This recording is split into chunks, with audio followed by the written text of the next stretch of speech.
نائی کے چھٹے بھائی کی کہانی۔ اے امیر المومنین، میرا چھٹا بھائی جس کے دونوں ہونٹ کٹے ہوئے تھے فقیر تھا۔ ایک روز وہ بھیک مانگنے کے لیے نکلا تاکہ وہ بھوک کے مارے مر نہ جائے، اور اس نے ایک گلی میں ایک خوبصورت مکان دیکھا جس کی بیٹھک بہت کشادہ اور بلند تھی، اور دروازے پر بہت سے نوکر چاکر تھے اور احکام جاری کیے جا رہے تھے۔ میرے بھائی نے ایک شخص سے پوچھا جو وہاں کھڑا ہوا تھا کہ یہ کس کا مکان ہے؟ اس نے کہا کہ ایک برمکی کا۔ یہ سن کر میرا بھائی دربانوں کے پاس گیا اور ان سے سوال کیا۔ انہوں نے کہا کہ اندر جا، جو تو چاہے گا ہمارا آقا تجھے دے گا۔ اب وہ بیٹھک کے اندر داخل ہوا اور تھوڑی دیر چلنے کے بعد ایک حویلی دیکھی جو انتہا درجے کی خوشنما اور خوبصورت تھی، اور اس کے بیچ میں ایک باغ تھا۔ ایسا باغ اس نے اپنی زندگی بھر کبھی نہ دیکھا تھا۔ حویلی میں مرمر کا فرش تھا اور پردے پڑے ہوئے تھے۔ میرا بھائی یہ دیکھ کر دنگ رہ گیا اور اس کی سمجھ میں یہ نہ آیا کہ کدھر جائے۔ آخر کار وہ مکان کے صدر کی طرف بڑھا، اور وہاں اس نے ایک شخص کو دیکھا جس کا چہرہ حسین تھا اور داڑھی بہت خوبصورت تھی۔ جب اس نے میرے بھائی کو دیکھا تو اٹھ کھڑا ہوا اور مرحبا کہا اور اس کی مزاج پرسی کی۔ اس نے جواب دیا کہ میں محتاج ہوں۔ جب اس نے میرے بھائی کو یہ کہتے سنا تو اسے نہایت غم ہوا، اور اس نے اپنے کپڑوں کی طرف ہاتھ بڑھائے اور ان کو پھاڑنے لگا اور کہا کہ جس شہر میں ہوں اس میں تو بھوکا رہے، یہ میں ہرگز برداشت نہیں کر سکتا۔ یہ کہہ کر اس نے اس سے ہر قسم کی مدد کا وعدہ کیا اور کہنے لگا کہ تجھے میرے ساتھ کھانا کھانا ہوگا۔ میرے بھائی نے جواب دیا کہ اے میرے آقا، مجھ میں اب صبر کی طاقت نہیں، میں بے حد بھوکا ہوں۔ اب اس نے غلام کو آواز دی کہ تشت اور لوٹا لا، اور کہنے لگا کہ اے میرے مہمان، آگے آ اور اپنے ہاتھ دھو۔ میرا بھائی ہاتھ دھونے کے لیے اٹھا، لیکن نہ اسے کوئی تشت نظر آیا نہ لوٹا، مگر میزبان اپنے ہاتھ اس طرح ہلا رہا تھا کہ گویا وہ ہاتھ دھو رہا ہے۔ اس کے بعد اس نے آواز دی کہ دسترخوان بچھاؤ، لیکن میرے بھائی نے کچھ نہ دیکھا۔ اب اس نے میرے بھائی سے کہا کہ بسم اللہ، یہ کھانا کھا اور تکلف مت کر، اور اس نے اپنے ہاتھ اس طرح چلائے کہ گویا وہ کھانا کھا رہا ہے۔ وہ شخص میرے بھائی سے کہتا جاتا تھا کہ مجھے تیرے کم کھانے پر تعجب ہوتا ہے، کھانے میں کوتاہی مت کر کیونکہ میں جانتا ہوں کہ تو کس قدر بھوکا ہے۔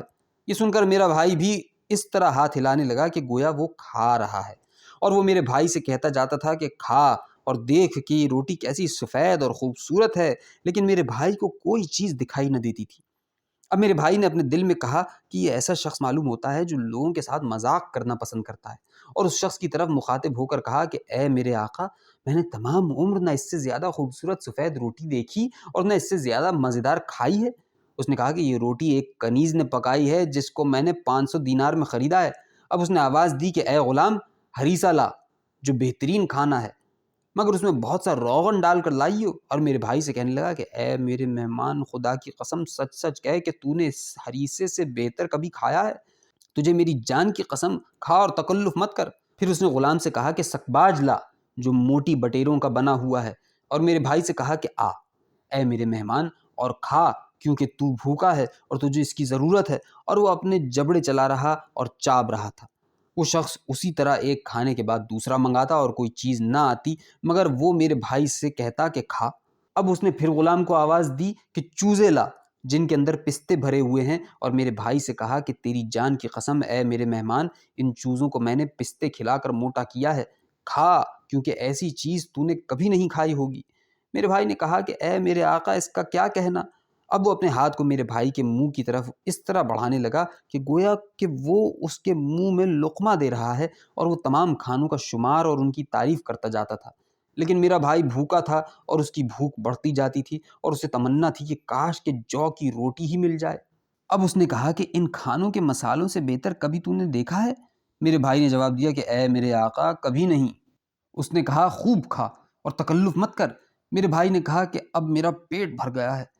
اس پر اس شخص نے آواز دی کہ ان کھانوں کو بڑھاؤ اور شیرینی لاؤ، اور میرے بھائی سے کہا کہ یہ کھا کیونکہ یہ بہت نفیس ہے، اور یہ میٹھے ٹکڑے کھا، تجھے میری جان کی قسم۔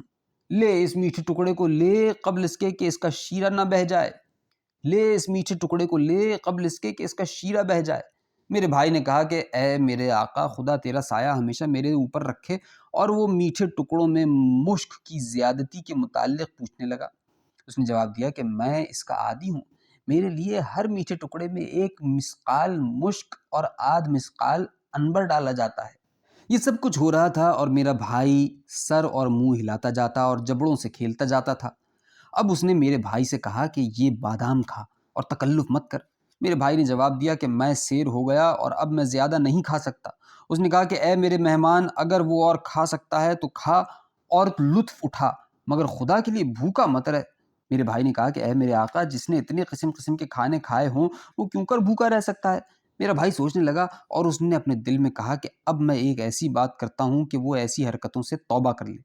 اب اس شخص نے کہا کہ ہمارے لیے شراب لاؤ، اور لوگوں نے اپنے ہاتھ ہوا میں ہلائے یہاں تک کہ گویا وہ شراب لائے، اور اس نے میرے بھائی کو پیالہ دے کر کہا کہ یہ پیالہ لے اور اگر وہ تجھے پسند آئے تو مجھ سے کہہ۔ اس نے جواب دیا کہ اے میرے آقا، اس کی خوشبو بہت اچھی ہے، لیکن مجھے 20 سال پرانی نبیذ پینے کی عادت ہے۔ اس شخص نے جواب دیا کہ میں تجھ سے شرط لگاتا ہوں کہ تو اس کا ایک گھونٹ پی نہیں سکتا۔ میرے بھائی نے جواب دیا کہ اے میرے آقا، تیرا بڑا احسان ہوگا، اور اپنے ہاتھوں کو اس طرح جنبش دی کہ گویا وہ پی رہا ہے، اور کہا کہ جام صحت۔ اب مکان کے مالک نے بھی اپنے ہاتھوں کے اشارے سے پی اور ایک دوسرا پیالہ میرے بھائی کو دیا۔ اس نے وہ بھی پی لیا اور ظاہر کیا کہ گویا وہ بدمست ہو گیا ہے۔ اب میرے بھائی نے اسے غافل پا کر اس کا ہاتھ اوپر اٹھایا، یہاں تک کہ اس کی بغل سفید سفید دکھائی دینے لگی، اور اس کی گردن پر اس زور سے تھپڑ مارا کہ سارا مکان گونج اٹھا، اور پھر دوسرا تھپڑ لگایا۔ اس شخص نے کہا کہ اے کمینے، یہ کیا؟ میرے بھائی نے جواب دیا کہ اے میرے آقا، میں تیرا غلام ہوں، تو نے اس پر مہربانی کی اور اپنے گھر میں آنے دیا اور اسے کھانا کھلایا اور پرانی شراب پلائی، اور وہ تیری خدمت میں گستاخ ہو گیا، لیکن تو اس بات سے اعلیٰ ہے کہ اس کی نادانی کا بدلہ لے اور اس کا گناہ معاف کر۔ جب اس نے میرے بھائی کی باتیں سنی تو بڑے زور سے ہنسا اور کہنے لگا کہ میں ایک مدت سے لوگوں کے ساتھ مذاق کرتا ہوں اور اپنے دوستوں کی ہنسی اڑاتا ہوں، لیکن سوائے تیرے میں نے کسی میں نہ اتنا استقلال پایا، نہ اتنی سمجھ کہ وہ میری ہر بات میں شریک ہو سکے۔ میں نے تجھے معاف کیا، اور اب تجھے میں واقعی اپنا ہم پیالہ و ہم نوالا بناتا ہوں، تو میرا ساتھ کبھی نہ چھوڑیو۔ اب اس نے وہی طرح طرح کے کھانے منگوائے جن کا ذکر کیا جا چکا ہے، اور اس نے اور میرے بھائی نے خوب پیٹ بھر کر کھایا۔ اس کے بعد وہ وہاں سے اٹھ کر مینوشی کے کمرے میں گئے اور دیکھا کہ وہاں چاند کی طرح حسین کنیزیں ہیں جو طرح طرح کے باجوں پر طرح طرح کے گیت گا رہی ہیں۔ وہاں ان دونوں نے شراب پینی شروع کی، یہاں تک کہ وہ مدہوش ہو گئے۔ وہ شخص میرے بھائی کے ساتھ بہت مانوس ہو گیا، گویا دونوں بھائی بھائی تھے اور آپس میں بے حد محبت ہو گئی، اور اس نے میرے بھائی کو خلعت عطا کی۔ دوسرے روز صبح کو پھر وہی کھانا پینا شروع ہوا، اور ان کی یہ حالت 20 برس تک رہی۔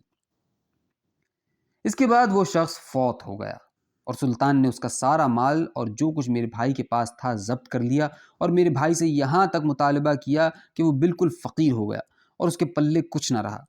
اب میرا بھائی وہاں سے بھاگا، مگر راستے میں بدوؤں نے اس پر حملہ کیا اور پکڑ کر اپنے قبیلے میں لے گئے، اور جس شخص نے اسے قید کیا تھا وہ اسے طرح طرح کی تکلیفیں دیتا اور کہتا تھا کہ فدیہ دے کر اپنی جان مجھ سے خرید لے، ورنہ میں تجھے قتل کر ڈالوں گا۔ لیکن میرا بھائی رو کر جواب دیتا کہ خدا کی قسم میرے پاس 1 ٹکا بھی نہیں، مگر میں تیرا قیدی ہوں، تیرا جو جی چاہے میرے ساتھ کر۔ اس پر بدو نے ایک چھری نکال کر میرے بھائی کے دونوں ہونٹ کاٹ ڈالے اور زیادہ سختی سے مطالبہ کرنے لگا۔ اس بدو کی ایک حسین بیوی تھی، اور جب بدو باہر ہوتا تو وہ میرے بھائی کے ساتھ راز و نیاز کرتی، مگر وہ اسے روکتا۔ لیکن ایک دن ایسا ہوا کہ وہ میرے بھائی سے راز و نیاز کی باتیں کر رہی تھی، اور میرا بھائی اٹھا اور اس کے ساتھ ہنسی مذاق کرنے لگا اور اسے اپنی گود میں بٹھا لیا۔ اتنے میں اس کا شوہر آ گیا اور اس نے میرے بھائی کو دیکھ کر کہا کہ تف ہو تجھ پر اے مردود، اب تو میری بیوی کو بھی خراب کرنا چاہتا ہے۔ یہ کہہ کر اس نے ایک چھری نکالی اور میرے بھائی کو خصی کر دیا اور اسے اونٹ پر بٹھا کر ایک پہاڑ کے اوپر چھوڑایا۔ اتفاقاً بعض مسافر ادھر سے گزرے اور انہوں نے اسے پہچانا اور اسے کھلایا پلایا اور مجھے اس کی خبر پہنچائی۔ میں وہاں گیا اور اسے سواری پر بٹھلا کر شہر میں لے آیا اور ضرورت کے موافق اس کے کھانے پینے کا انتظام کر دیا۔ اور اب اے امیر المومنین، میں تیری خدمت میں حاضر ہوں، اور مجھے ڈر تھا کہ بغیر تجھے خبر کیے کہیں میں واپس نہ چلا جاؤں، کیونکہ ایسا کرنا غلطی تھا۔